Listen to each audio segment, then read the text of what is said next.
wabarakatuh. Perkenalkan, nama saya Irsa Wulandari dari kelas fase F11-1. Di sini saya akan menjelaskan sedikit materi agama tentang peradaban Islam pada masa modern. Nah, di materi peradaban Islam pada masa modern ini, saya memiliki 4 poin yang akan saya bahas. Yang pertama, kondisi Islam pada masa modern. Yang kedua, tokoh-tokoh Islam pada masa modern. Lalu yang ketiga, pengaruh Islam pada masa modern bagi Indonesia. Dan yang keempat, hikmah belajar peradaban masa modern. Nah, kita masuk ke poin yang pertama, yaitu kondisi Islam pada masa modern. Islam pada masa modern dimulai dari tahun 1800 hingga sekarang. Di awal periode ini, kondisi dunia Islam secara politis berada di bawah kendali kolonial. Pada saat itu, di Eropa mengalami kemajuan dalam ilmu pengetahuan.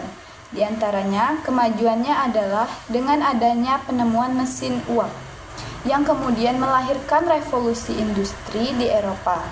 Semakin memantapkan kemajuannya, sehingga Eropa menjadi penguasa lautan dan bebas melakukan kegiatan ekonomi dan perdagangan dari dan ke seluruh dunia. Sementara itu, pada awal abad ke-18, kerajaan Safawi dan kerajaan Mughal hancur pada peron kedua. Abad ke-19 Masehi di tangan Inggris, kekuatan yang terakhir masih disegani adalah kerajaan Utsmani di Turki. Akan tetapi, pada saat itu terus mengalami kemunduran sehingga dijuluki sebagai The Sick Man of Europe atau orang sakit di Eropa.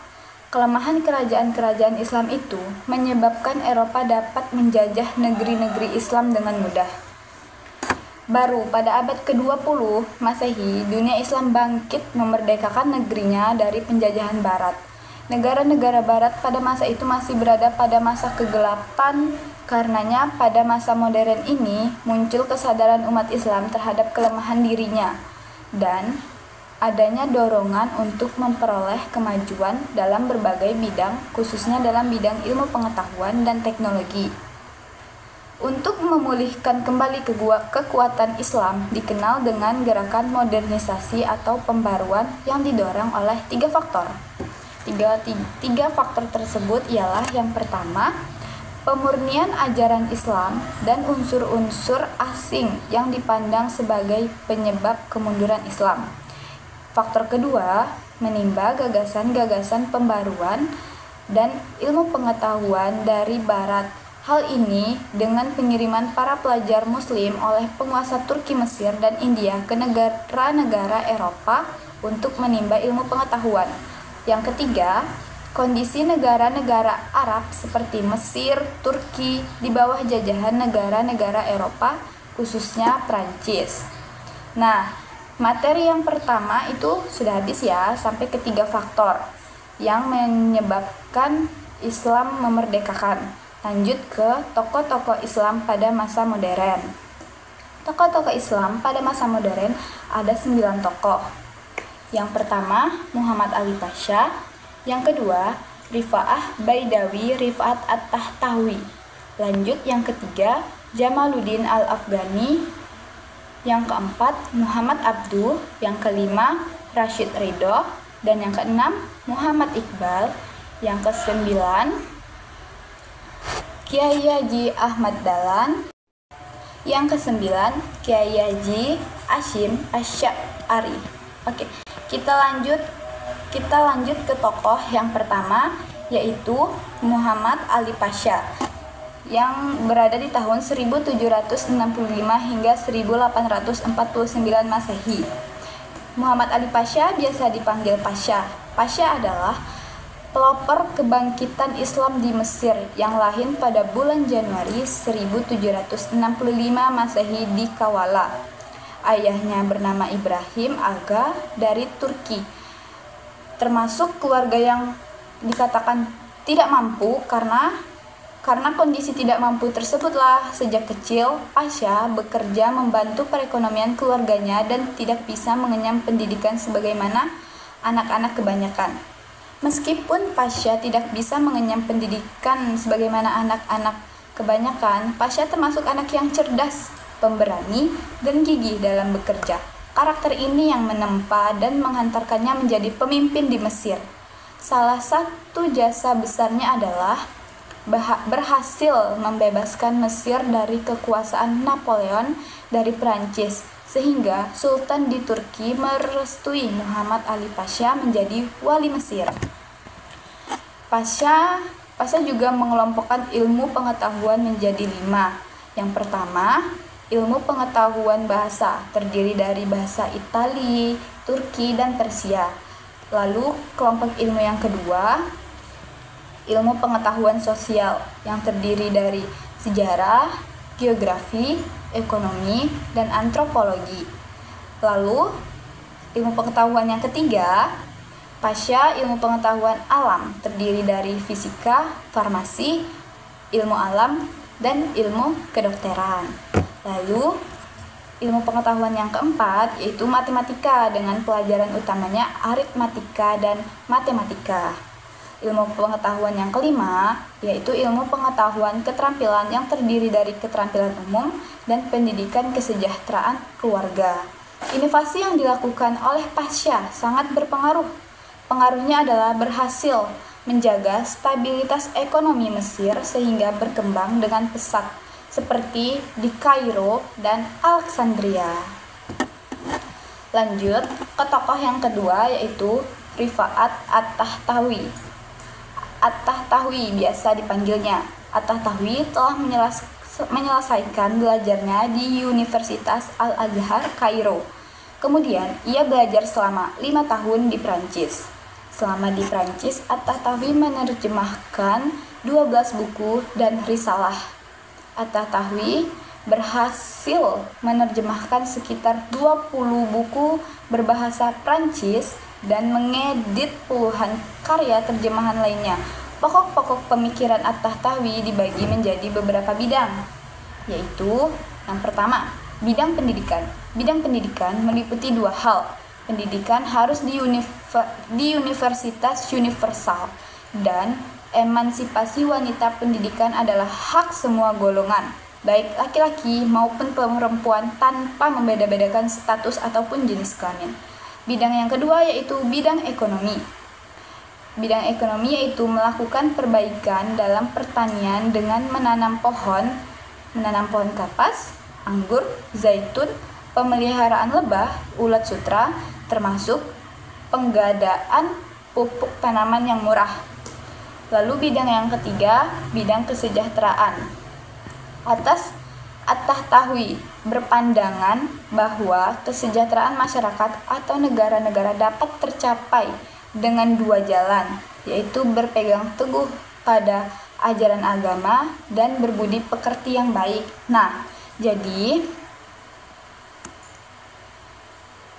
kesejahteraan masyarakat negara dapat tercapai dengan bila kita berpegang teguh pada ajaran agama dan berbudi pekerti yang baik. Lanjut ke bidang yang keempat, yaitu bidang pemerintahan. Menurutnya, contoh pemerintahan yang paling ideal adalah pemerintahan pada masa Rasulullah Shallallahu Alaihi Wasallam dan para sahabat. Pemerintahan harus dijalankan dengan adil dan berdasarkan undang-undang.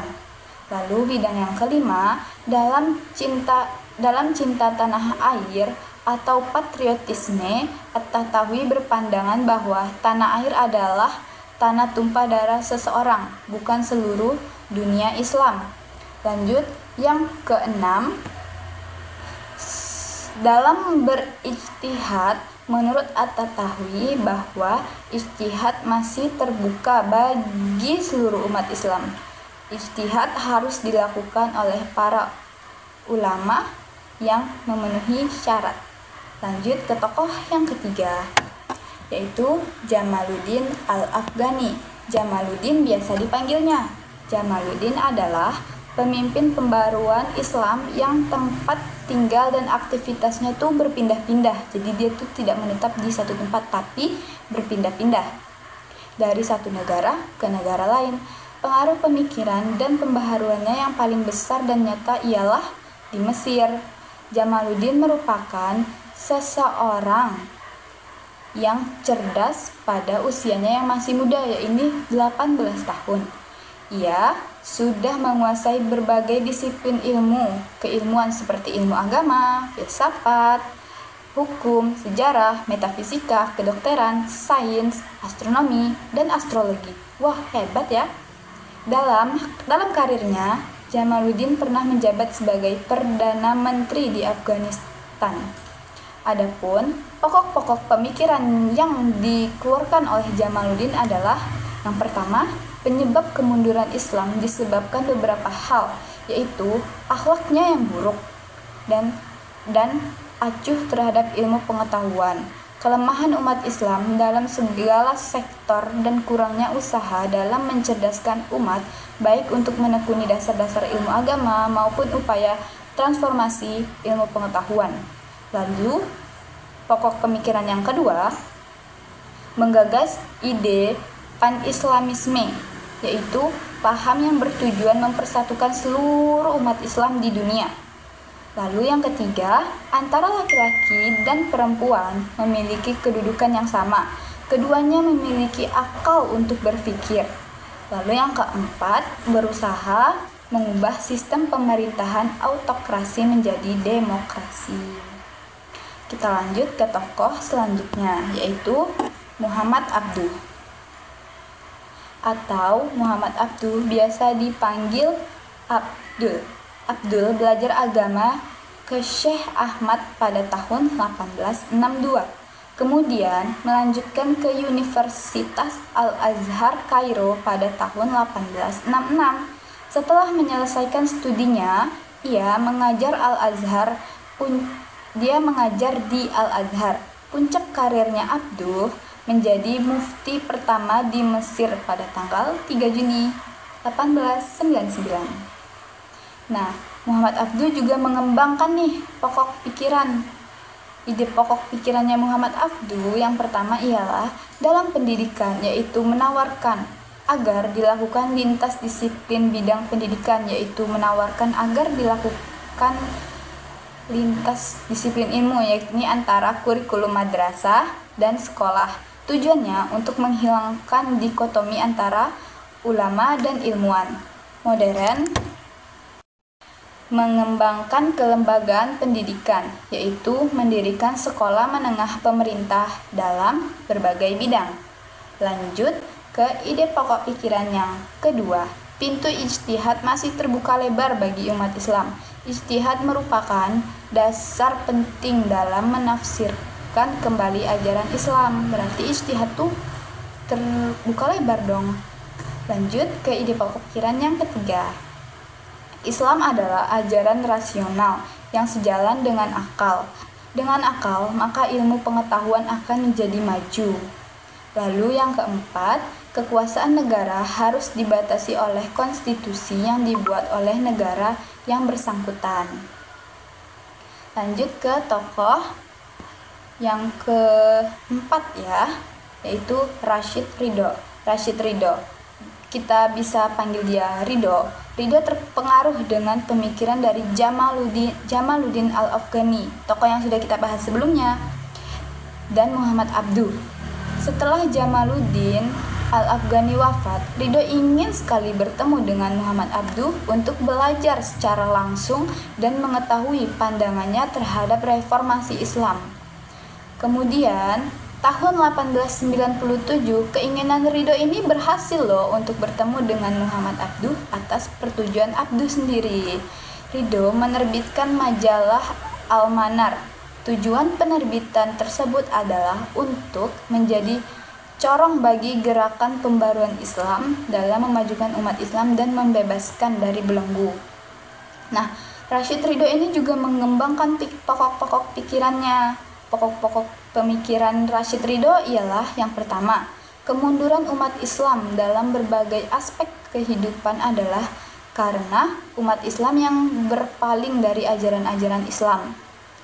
Lalu yang kedua, penyebab lain kemunduran umat Islam adalah merebaknya paham fatalisme di dunia Islam. Lalu, pokok pemikiran yang ketiga ialah ilmu pengetahuan modern tidak bertentangan dengan agama Islam. Lanjut, yang keempat, hukum-hukum fikih yang berkenaan dengan kemasyarakatan tidak boleh dianggap absolut. Yang kelima, apabila Islam ingin maju, maka umat Islam harus terlebih dahulu mewujudkan persatuan dan kesatuan. Lanjut ke tokoh selanjutnya, yaitu Muhammad Iqbal. Bisa dipanggil Iqbal. Iqbal berasal dari keluarga kelas menengah yang sederhana. Pendidikan agamanya didapat dari orang tuanya yang juga tokoh sufi di India. Iqbal dikenang menjadi pahlawan nasional di Pakistan. Namanya diabadikan menjadi nama-nama bandar udara internasional. Muhammad Iqbal di Lahore, Pakistan. Muhammad Iqbal juga mengembangkan pokok-pokok pikirannya. Yang pertama, bercita-cita membangun sebuah peradaban barat dan timur.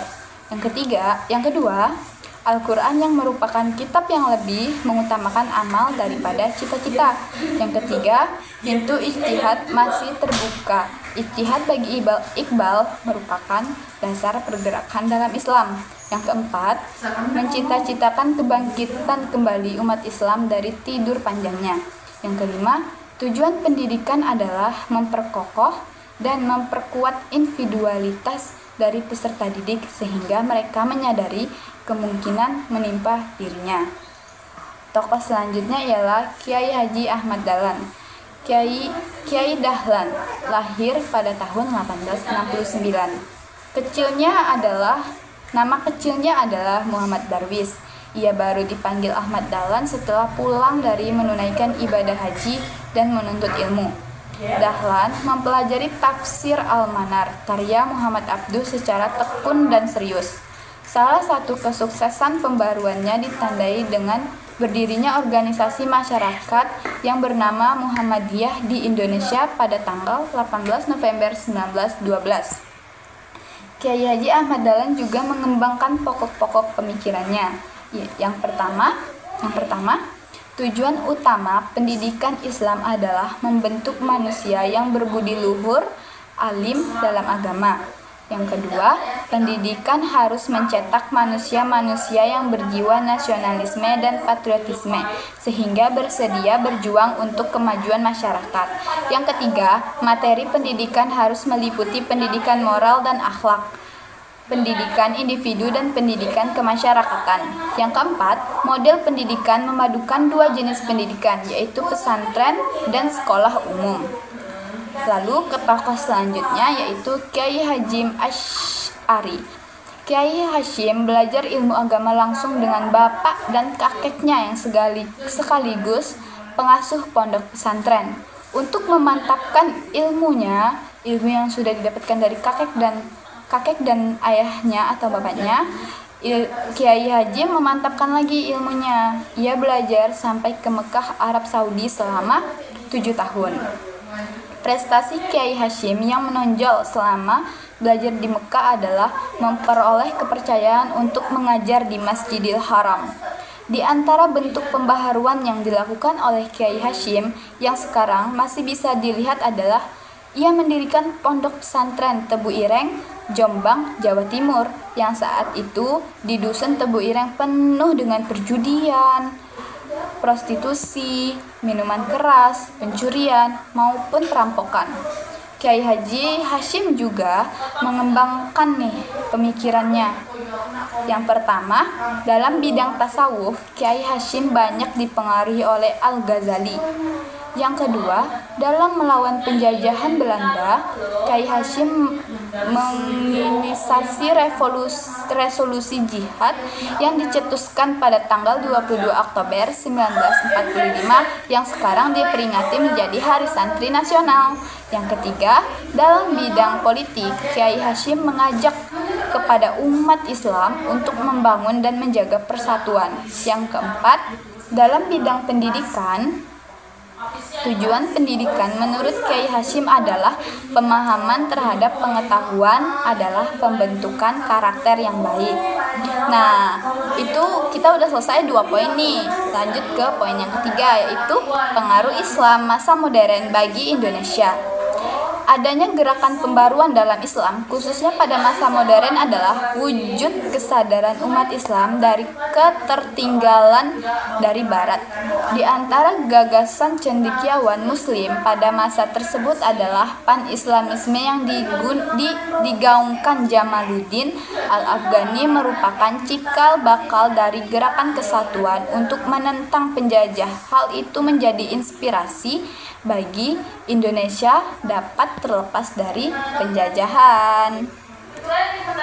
Dalam bidang pendidikan, Islam berdiri perguruan tinggi keislaman di Indonesia yang membuka jurusan keagamaan dan umum. Perguruan tinggi Islam yang pertama kali berdiri adalah Universitas Islam Indonesia pada tanggal 20 Februari 1951. Pada perkembangan selanjutnya, khusus Fakultas Agama diambil oleh pemerintah yang kemudian berdiri perguruan tinggi baru dengan nama Perguruan Tinggi Agama Islam Negeri pada tanggal 26 September 1951 di bawah pengawasan Kementerian Agama. Nah, jadi itu adalah pengaruh Islam masa modern bagi Indonesia. Kita lanjut ke hikmah belajar peradaban pada masa modern. Nah, jadi setelah kita belajar tentang peradaban Islam pada masa modern, kita dapat mengambil hikmahnya nih. Nah, saya mendapatkan ada 5 hikmah yang akan saya bahas setelah saya mempelajari peradaban Islam pada masa modern. Hikmah yang pertama yaitu dalam menguasai ilmu pengetahuan dan teknologi harus dilandasi dengan agama yang kokoh akan mengantarkan kemajuan umat Islam pada masa yang akan datang. Lalu hikmah yang kedua, mengkaji Al-Quran, hadis, dan ijtihad para ulama sebagai pondasi untuk membangun peradaban umat Islam yang rahmatan lil alamin. Yang ketiga, mengkaji ilmu-ilmu keislaman sebagai pondasi untuk memahami Islam dengan komprehensif. Lalu hikmah yang keempat, belajar sejarah pada masa modern, kita akan mengetahui kelebihan dan kelemahan pada masa lalu. Seperti kata Soekarno, jangan sekali-sekali melupakan sejarah. Lalu hikmah yang kelima yaitu berpikir dinamis sesuai dengan perkembangan zaman, baik sekarang maupun pada masa yang akan datang, memperkuat semangat ukhuwah Islamiyah, ukhuwah wataniyah, dan ukhuwah basyariyah. Kesimpulannya adalah Islam pada masa modern ini ditandai dengan adanya kesadaran umat Islam dari ketertinggalan karena adanya penjajahan dari Eropa. Selain itu, adanya dorongan untuk memperoleh kemajuan dalam berbagai bidang, khususnya dalam ilmu pengetahuan dan teknologi. Nah, terus juga pengaruh Islam pada masa modern bagi Indonesia ini menjadi inspirasi agar dapat terlepas dari penjajahan. Berdirinya organisasi masyarakat yang berbasis Islam yang berkontribusi bagi kemerdekaan dan pembangunan bangsa Indonesia sampai sekarang. Berdirinya perguruan teknologi Islam yang membuka program studi keagamaan maupun umum. Hikmah belajar peradaban masa modern adalah untuk menguasai ilmu pengetahuan dan teknologi harus dilandasi dengan agama yang kokoh, mengkaji Al-Quran, hadis, dan ijtihad para ulama sebagai fondasi untuk membangun peradaban umat Islam yang rahmatan lil alamin. Nah, kan banyak gak sih ulama atau para tokoh yang ingin memerdekakan Islam? Nah, di antara itu tuh terjadi perang loh antara ulama dan para penjajahan Belanda. Kalian mau tahu nggak sih ada perang apa aja? Yaitu ada Perang Padri di Minangkabau pada tahun 1821 sampai 1837 Masehi. Lalu ada Perang Diponegoro di Jawa pada tahun 1825 sampai 1830 Masehi.